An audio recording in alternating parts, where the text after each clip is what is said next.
This is Tales from the Pros, where business leaders and influencers share their stories of inspiration, struggles, and successes. And I'm your host, Michael Giorgio.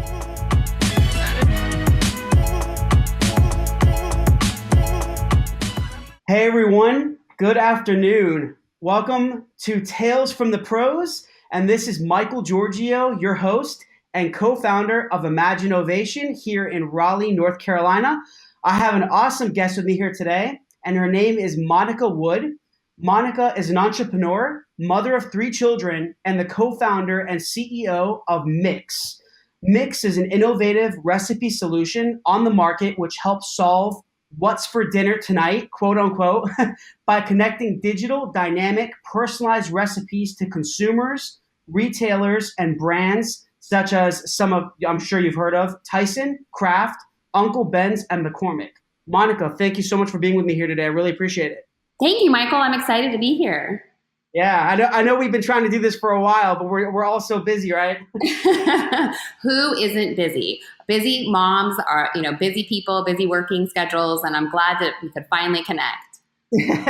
No, absolutely. Thanks again. I really appreciate it. And just Monica, to kind of kick things off, I saw some videos, that you guys have done, and I know you've spoken to some conferences, and I really love your story and as to why you started Myxx. And from what I saw, you said that you lost 100 pounds, which is amazing. You started eating healthier and cooking at home, and I know that was one of the reasons or the main purpose behind Myxx. So can you tell me a little bit more about that? Absolutely. And it's funny how everything in life works out, and that you find purpose in every journey that you've ever had, right? And I feel very lucky that my journey from career and personal life is combined with Myxx. So let me give you a little bit of background. My background, I never thought, if you asked me 15 years ago, would I CEO of a recipe startup, I would laugh, or a marketing startup, maybe. Yes, absolutely. Yeah. So I started off as a data scientist, or as we used to be called, statisticians, and I did targeting algorithms for marketing campaigns for ad tech startups. Oh, wow. Really interesting work. And at that same time, I ended up falling in love with automation and how those processes, those statistical methods could be automated or very easily taken over by account managers or different people in an organization through technology and user interfaces. And that was really great. And that was a wonderful career that I had. And I ended up, I was a career here in Raleigh, and I ended up getting recruited away to a company in Washington, D.C., and I traveled 3 days a week, 3 or 4 days a week to that location in Washington, D.C. For my job there, which was a great job. But what I realized was that it was really hard on my home life. Like you mentioned, I have 3 kids, one of the kids that I have. And I would call home during my travel, and I would say, "Hey guys, what'd you have for dinner?" And they would say, "Pizza, burgers." It's awesome, Mom. And it was like a dagger went through my heart. Oh no. Yeah. It doesn't work for me. And like you said, that's because of my history. My history is something that I never really talked about before, but I did lose 100 pounds. And I did that through learning how to cook and eating recipes, not eating out so much. And I didn't realize that this would ever happen to me, but having my kids never face that problem was something that was core to my beliefs. Like, I'm a bad mom in many instances of my life. I like to say I have bad mom moments all the time. Like, oh no, I just fed my daughter expired mayonnaise, and I looked at the date, it's expired 9 months. And she's like, "My tummy hurts." And I think, oh gosh, oh no, throw it away. And we all make little sacrifices when we work and we're busy, but their health and their wellness was super important to me. And that's when I started to do different things and see what else was out there. I tried meal kits, and I got this really fancy meal kit company to send a box to me. And I was really excited to give it to my kids and the nanny while I was gone. And so the next week I came home and I was thinking, like, this is going to be such the fix for my life, that there's going to be a box and be delivered and everybody's going to eat healthy. And truth of the matter was, I called when I was out at work again, and called home and I was like, "Hey guys, what'd you have for dinner?" And they're like, "Pizza. It was awesome." I was like, "What happened? Why didn't you eat the meal?" And my nanny got on the phone and she said, "Well, That took me an hour and a half, so thank you for that. It's already busy enough with kids around. And two, they were looking at it and asking, what are soba noodles and Chinese broccoli? And that just doesn't look like something I want to eat. So we ordered pizza. And she said, oh, the meal was delicious. I ate it, but the kids ate pizza.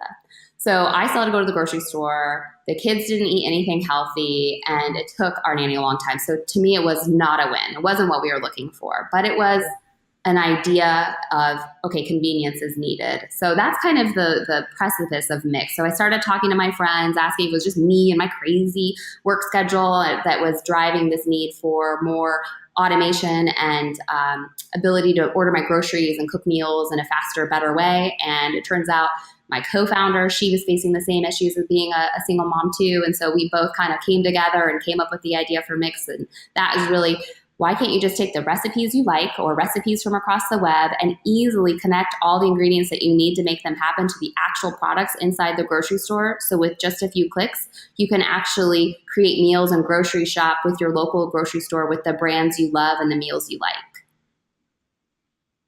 That's amazing. So you basically saw, I mean, through some things that you went through, some struggles, you basically saw a need. There was a need in the market for something like this. And that's really how you came up with the idea, right?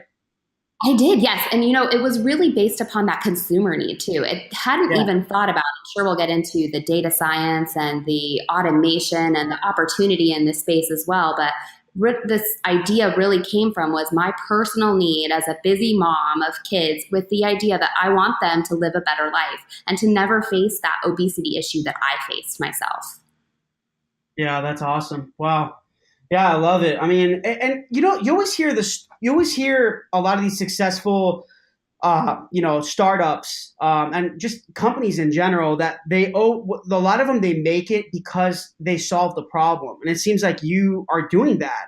I mean, you have this awesome, integrated solution connecting brands and retailers and customers, and you're getting that data, and you're probably, I'm sure down the road, you're going to be able to sell that data, right? I'm assuming, right? That is actually a good thing that I'm glad you brought that up. I mean, data is a hot topic today, right? It is. And Yep. what are we collecting and who are we giving access to that? And how does that impact my life? Like with all of the things that have happened in the media recently, people should be asking themselves, who should I trust? And we really want to be a source that people understand that your data with us is trusted. How we utilize that data is really more to give you a better personalized experience within the platform about what recipes to see or what products to see or how you can perhaps save money at the store. It won't be to go sell that data about you as a person and an individual out to a third-party company. But instead, what we do is we aggregate these insights that we get at a level that's actionable for brands and retailers to help raise the level of acceptance, I guess, across the board about what's good for you, what's healthy, and how to make the best experience for consumers while still benefiting brands and retailers at the same time. Right, right. So, like, I mean, to add on to that, like, I love how you guys built, like I said, you built this omni marketing platform connecting brands, retailers, consumers, pretty much by using consumer recipes and that data, as you just mentioned. So how are you guys really able to solidify the idea as a proof of concept? Because when you're, and I know you guys got some funding, right? But before you get funding, you have to, I mean, they're going to, not just the investors, but for you guys to pursue this startup and actually, try to deliver and execute it, you have to see if there's a need, right, from your target audience. So how did that process work with you? I think we were really lucky. We're not first time business leaders, essentially. We all had worked at startups in the past, and we all had worked together in the past, and we all had different roles from different areas in the organization to build a really well-rounded team. So that's really what we looked for. I was a product manager with a background in data science. So the analytics, the thought process of how the solutions could come together really fell on me. My co-founder, Dee Dee Houston, is an amazing marketer, but also really great with operations. And we also provided a lot of technical expertise throughout our network as well. So we brought together all sides of the equation.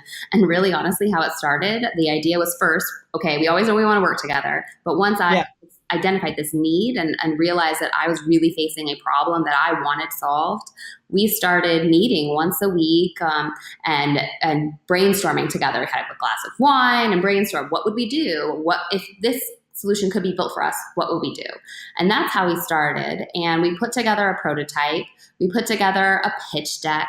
We talked to investors. And actually, I talked to several investors before I ended up speaking to the ones that invested. I know that you were wanting to talk a little bit about that as well. So Yeah, no, go ahead. Yeah. we one of the investor pitches that we came to that really was a pivotal moment and changed the course of Myxx was when we came and talked to David Gardner and Tim McLaughlin at Co-Founders Capital and gave them the pitch. And I didn't get into slide 3 before they said to me, this is a great idea. I really like what you're doing. But what you really need is you really need a grocery store executive to say, hey, I think this is a good idea. That's pivotal, right? So before that, we were thinking all about the consumers and all about how this need could happen. And of course, that it's going to benefit retailers. And we hadn't really thought about how brands were going to get integrated just yet into the mix. But that conversation with the investor was super important with us. And what we ended up doing was most people would think, oh my goodness, that's a big feat to go get a grocery store executive to think this is a good idea.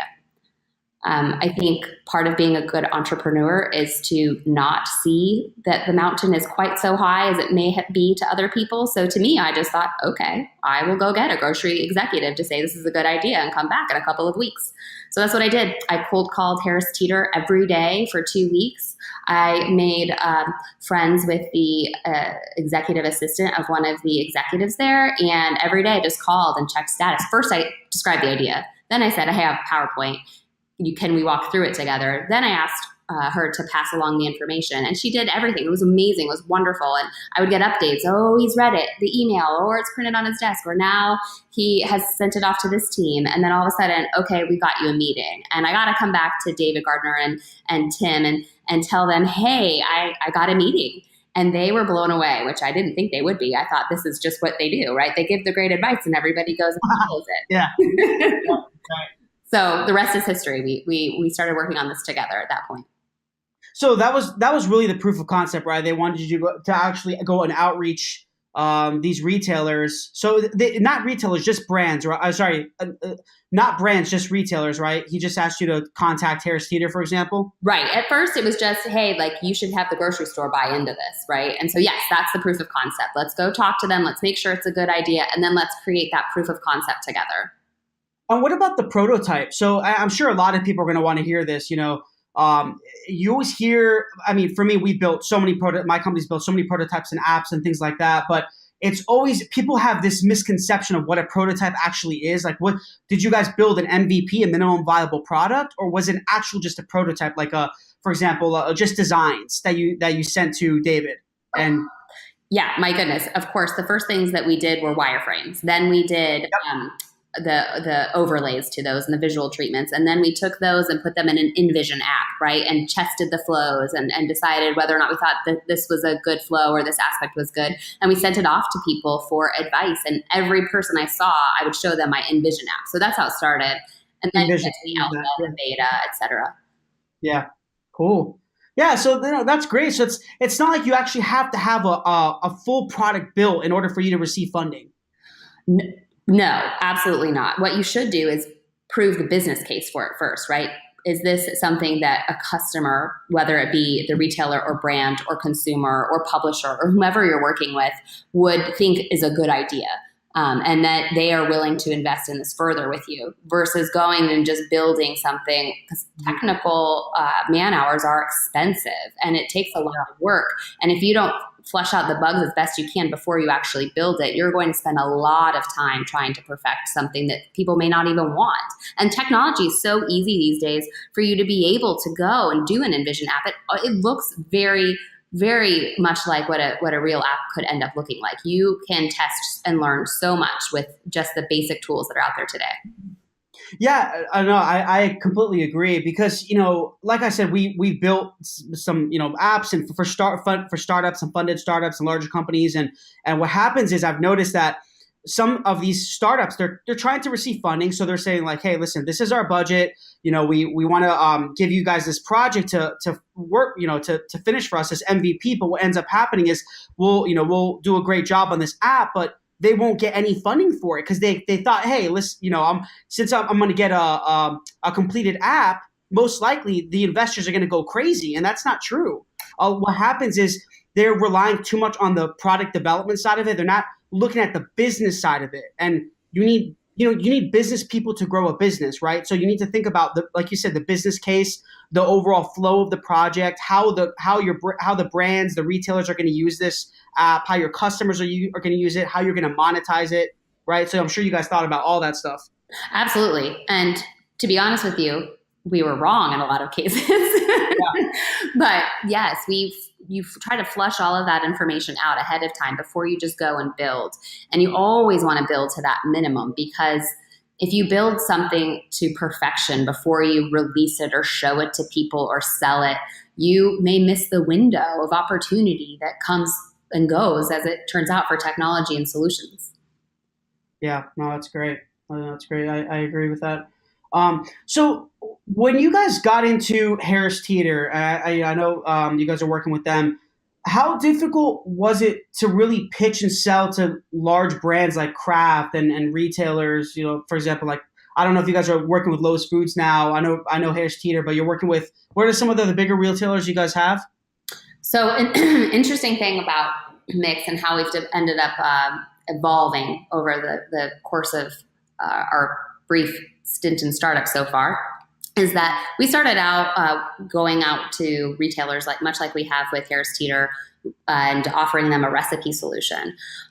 Retailers have a lot on their plate and they don't make big margins, right? It's not a big margin business. And while online shopping for retailers is growing, it's still a significantly a small portion of their business. So really, basically, it's insignificant to the main business is the grocery store sales online, but they know that they need to innovate and remain competitive with new solutions like Amazon coming into the to the space. So what we have found is that it's actually harder for us to get, not harder, but it takes a longer time for us to get retailer partnerships just because they have a long sales cycle. What we have found is that with brands, they are able to innovate and test and learn much faster. And we had a really great background in that the ad tech startup that we worked with in the past really worked with CPG brands and doing store sales lift analysis for different kinds of ad campaigns already. So we knew, and we had a network in the CPG space, and we knew the language. We knew what they were looking for, what metrics they were looking for, and where the gaps were in the process of ad tech. And we were able to fill those gaps with Myxx. And so we have had some amazing brands sign on with us, some of those that you've mentioned, but others as well, that we're really excited about their ability to see the future and want to test and learn in this rapidly changing space. So was it hard? I mean, so it seems like you guys had a kind of, I'm sure you had some contacts. You guys are well networked in that area, in that space. I know you mentioned ad tech.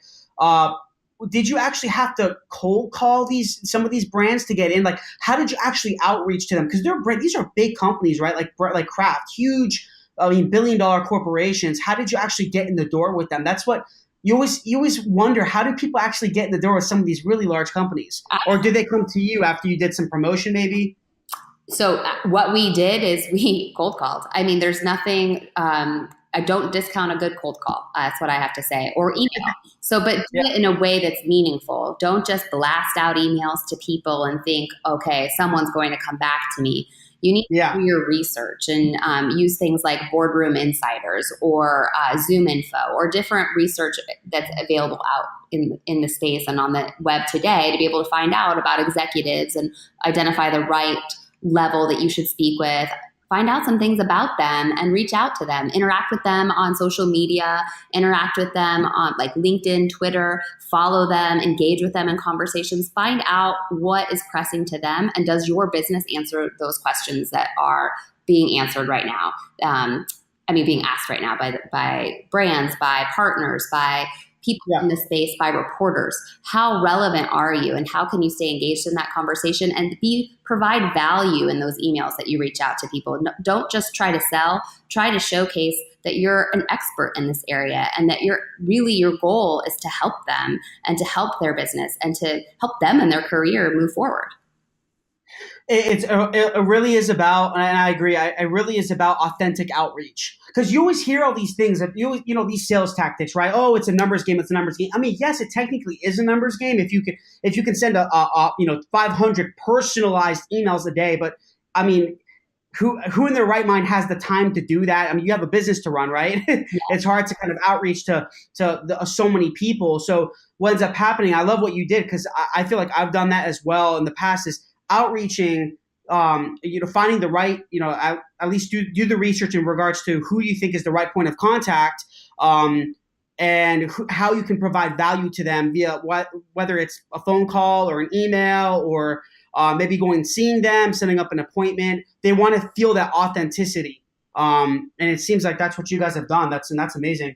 I think I like that you just said that, because being authentic is really core to who we are. We are at the bottom of all of this. We are moms wanting to make lives easier for other moms and families, right? We really want the future to be better because of our solution. And that's our core. And when it comes down to it, we're going to choose to do the right thing and to be honest and upfront and sincere about every relationship we enter.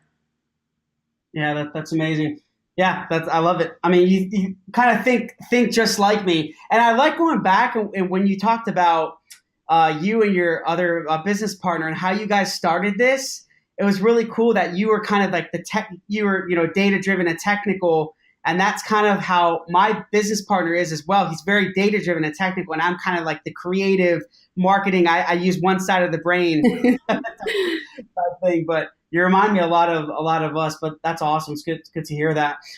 So kind of going back, touching again on data, Monica, I know you guys, I mean, it seems you have essentially filled in a gap, for me at least. You filled in a gap or gray area for brands to measure whether their marketing activities actually brought people to buy their products in grocery stores. So now with all that data metrics you guys are collecting, I mean, are you thinking about like AI technology, incorporating that in your product as well?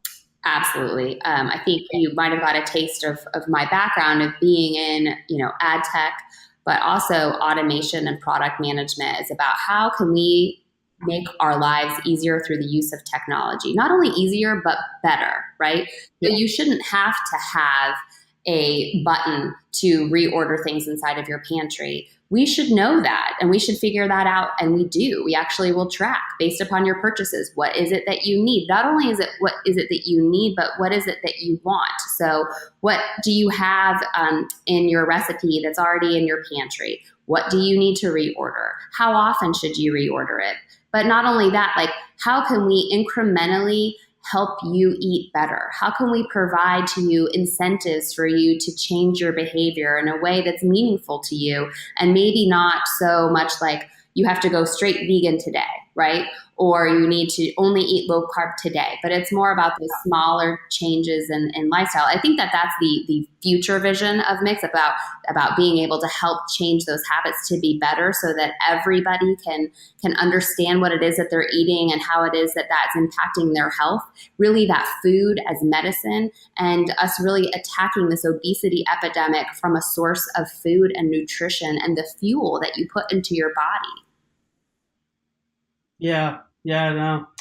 Yeah, I mean, it's crazy with all the different. I mean, and this is the thing you think about, and I love how you guys are solving this problem, because you buy all these different foods and you don't really know. I mean, you see what's on the back of it, but you don't really know truly what's like the ingredients, right? You don't know what you're really putting in your body. So it seems like the platform you guys are building is it's almost like you're providing this. It's like this motive to connect customers with brands and to improve the way I'm sure the way they're the way they're producing their food and their products, right? Because the thing is that right now being healthy is the new thing. We all want to be healthy. No, we want to live a long, healthy life. So with that being said, these brands are going to want to produce better quality food and use organic ingredients and so on and so forth, because they know that's what the market wants. Absolutely. And I am really excited about the brands that we've partnered with to date. And the people and the contacts that we have at these brands are so forward looking, not only in technology, but like you said, what's our future going to be? And providing transparency for consumers and what they're eating and being able to provide great options. They spend millions of dollars on how to make great recipes for your family to sit around the table and really just eat together, which amazingly enough has provided a lot of research and data to say, hey, just eat dinner together at your table, at home, Oh yeah. cook your meals and have conversation. And you can expect your kids to have a better performance in schools, have a better outlook on life, to not have obesity issues, and also to reduce the risk of risky behaviors, really. So there's a lot of studies out there that prove bringing mealtime together and data to support that is actually going to help support the better future of our society. Yeah. I'm getting deep, sorry. You're good. I mean, with all that being said, where do you feel, Monica, that the food industry is going in technology? I mean, do you think that retailers and brands, do you think some of them are scared of where it's going or where the market is headed, or what do you kind of feel about that? That's really interesting. There's a lot of talk about innovation and Amazon and how technology is going to disrupt and change this space and how retailers should be scared. I agree with some of those sentiments, but what I really agree with is that, and I'd like to change the conversation just a little bit and reframing it like you learn to do as a startup co-founder. I'd like to reframe it in that there's so much opportunity. When you're able to embrace technology and find great tech partners and be open to creating things together, what you're able to do is open yourself to a whole new realm of opportunity to elevate the space in ways that were not possible before. So where I think the industry is going is absolutely more tech-based, more AI, machine learning will play a big role in that. But what I also believe is that it's transparency and consumer first, which I really think that retailers and brands have been about in the past. And it's just about bringing it all together. So you'll see a much more cohesive end-to-end path to purchase for consumers, for brands, and for retailers, and perhaps even bringing publishers and other content producers into this ecosystem as well in a much more integrated way that will feel natural to consumers and provide a lot of value for the entire chain. Yeah, and I love how you touched on Amazon because you know how, I mean, there's all these rumors. I mean, we don't really know for sure, but there's all these rumors that because Amazon, Toys R Us went out of business. You know, the whole Toys R Us story. They didn't really innovate. They were very traditional in their marketing. They weren't too much about being online. And Amazon's just taking over. But I think Amazon also is setting the bar, and I think it's a good thing because everyone's following it and saying, you know what, Amazon. I mean, we have to innovate as well. We have to. That's where the market is headed, and we need to use technology for the right ways and the right reasons. It's how you use it and how you build it. I think that's what it comes down to is the people behind the technology and the reasons why you're building it to impact positive change. I absolutely agree with you. The one thing that I would have to say, though, is that the importance of the partnerships. So being able to add new features to your website or putting your inventory online, it's not enough. That won't beat out Amazon.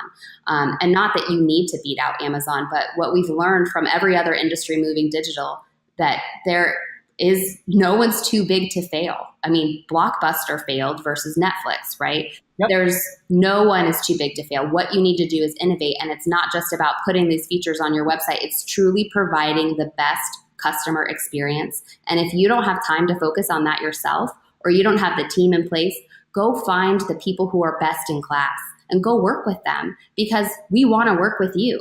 That we're experts in technology, not just me, but other startups in this space are really innovative, forward-looking, and excited. And you will not find a staff that's willing to work for you as hard as startups work for themselves. We work 14-hour days, 7 days a week to make this happen because we have a dream and a passion to see this through. Yeah, and I don't mean you touched on this, before we started the episode, but it's crazy how difficult it is to start a company.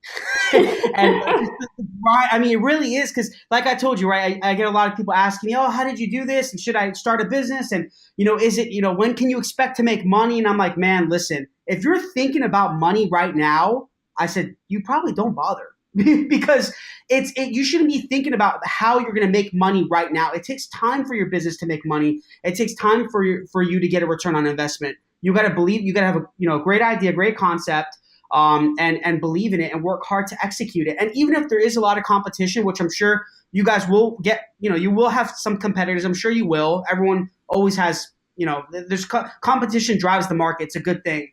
But even if you do have competition, it doesn't matter. You guys will be different in your own way. You believe in it. You're going to find ways to innovate, and that's what you're doing. You have this amazing integrated solution, and it's gonna make a whole world of difference. Wow. Well, thank you. Those are very kind words. And I agree with you. Competition is a good thing. It shows that there's a market. It shows that people want this. What I can say about us that I think is different is that our team moves very fast. We're experienced not just in startups and technology, but we have the unique perspective of being busy moms ourselves. And not to provide the sexist tone here, but most of the people who grocery shop are moms. And we have seen studies that say that moms have on average 17 minutes alone to themselves a day. And we know we're like, that might be in the bathroom. Like, moms are busy, and we have a different outlook on the world, and we have a different outlook on how to solve this problem. And there are other audiences to solve for as well. But we do bring a unique perspective, and it's reflected in our product, it's reflected in our company culture, and it's reflected in what our future will be. But starting this company has been harder than I ever thought possible, but at the same time, more rewarding than I anticipated.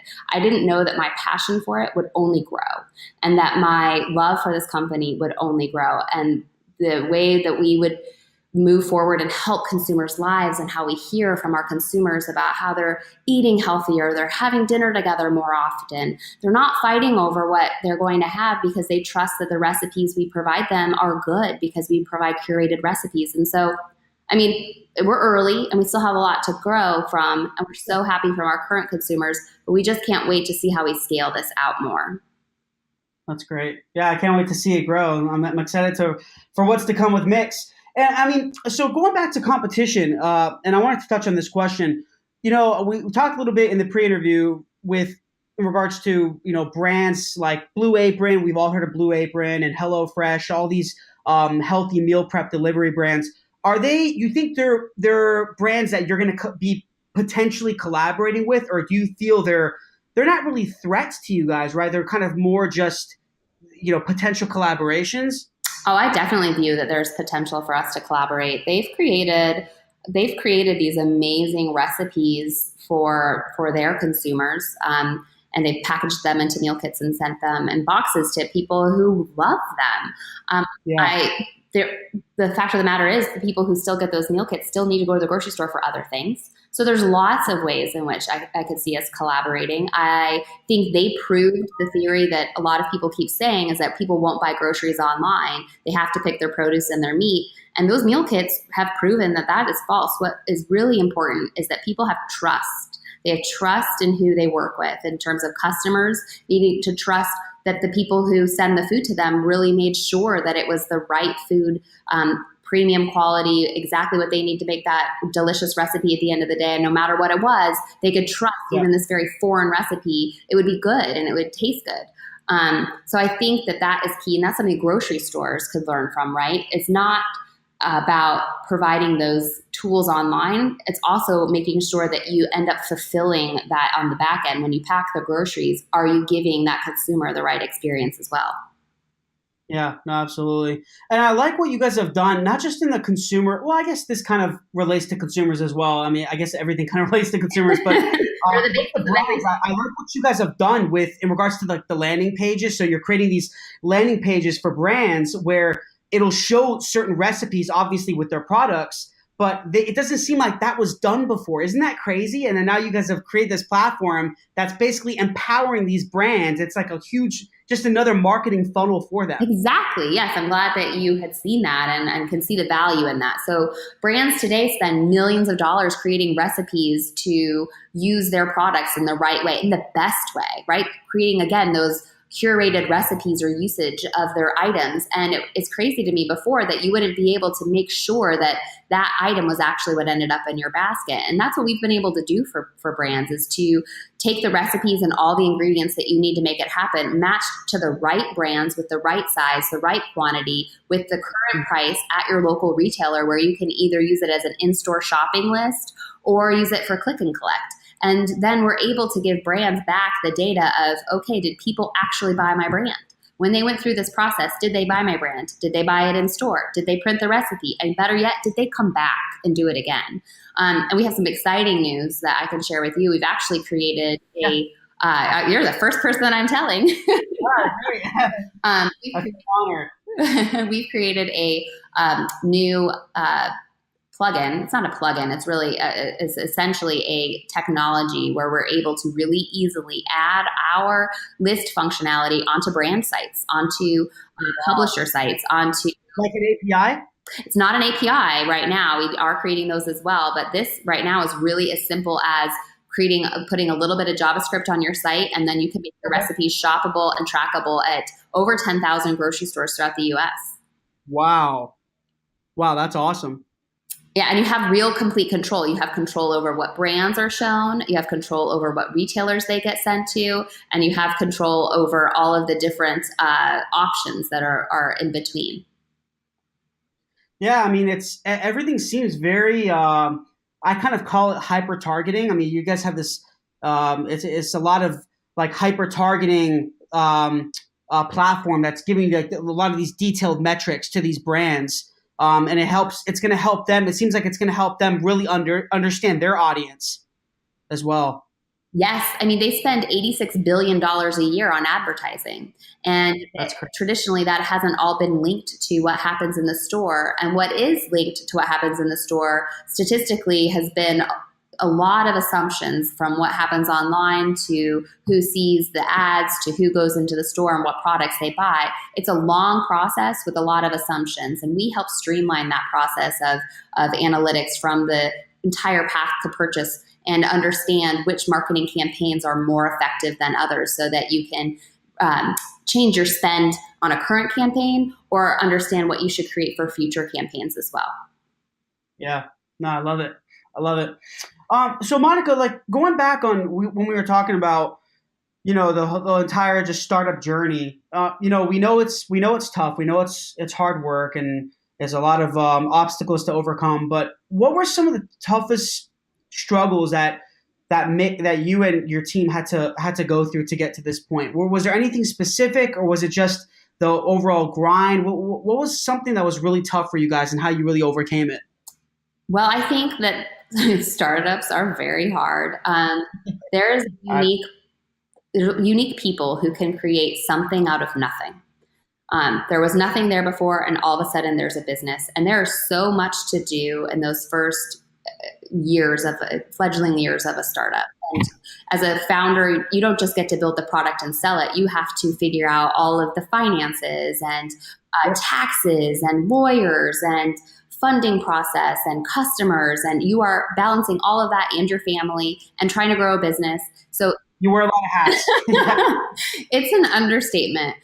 So again, I would just have to iterate. You have to be so passionate about this idea, because you will be spending endless hours on it. And I am lucky enough to have a team that many of whom I've worked with in the past, come together with me to make Myxx a reality. My co-founder, Dee Dee Houston, she and I, when we travel, we actually share hotel rooms, we share meals. I spend more time with her than I do with my own family.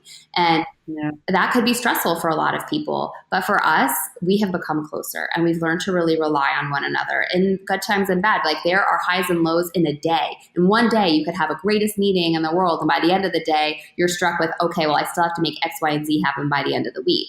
That is so true. Oh, that's so true. So it's hard to say it really is true. one or two things, because it always feels like in a startup, a week is a month, or maybe even longer, because you may have 10 high-level meetings in one day. And that is more than a lot of companies have in 6 months. So pinpointing times that have been hard and struggle, that's really hard. I guess the only one that I can really say that was the pivotal change for us was in the beginning when we felt initially that retailers would be our primary driver of revenue and that we would work with them and strike all of our partnerships with them and then later work with brands. We realized that retailers just have too much on their plate and they don't have the budget or the technical resources to implement some of the and test and learn strategies that we need to do. We want to work with them and make it happen. So we needed to find another source of funding. And that was when we ended up going to the CPG brands and saying, what if we could do X, Y, and Z and give you X, Y, and Z metrics on it? Would you think this is a great way for you to start learning more from your marketing campaigns? And they have signed up in the droves, and we've had really great support while we get this going. But I'm sure there's a lot more bumps on the road that we will have coming up here. Monica, this was fantastic. I really appreciate it. And thanks again for chatting with me today. I hope you all can follow Monica Wood and her company. You can check out her company website. If you're a customer looking to use her application, you can visit www.myxrecipes.com, and that's Myxx with 2 X's. And also, if you're a brand or retailer, you can check out her website, myxsolutions.com. And also Facebook will be Facebook/MyxRecipes, and LinkedIn will be LinkedIn/Myxx Inc. And her Twitter handle is @MyxRecipes. Thanks, guys. This is Michael Giorgio, your host, and until next time. Hey, guys. Thanks a lot for watching Tales from the Pros. Please subscribe to our YouTube page and also follow our social media. There are links somewhere around here. But we really appreciate it, guys. Thanks for all the support. And I'm going to be giving you awesome content continuously. And we look forward to seeing you soon.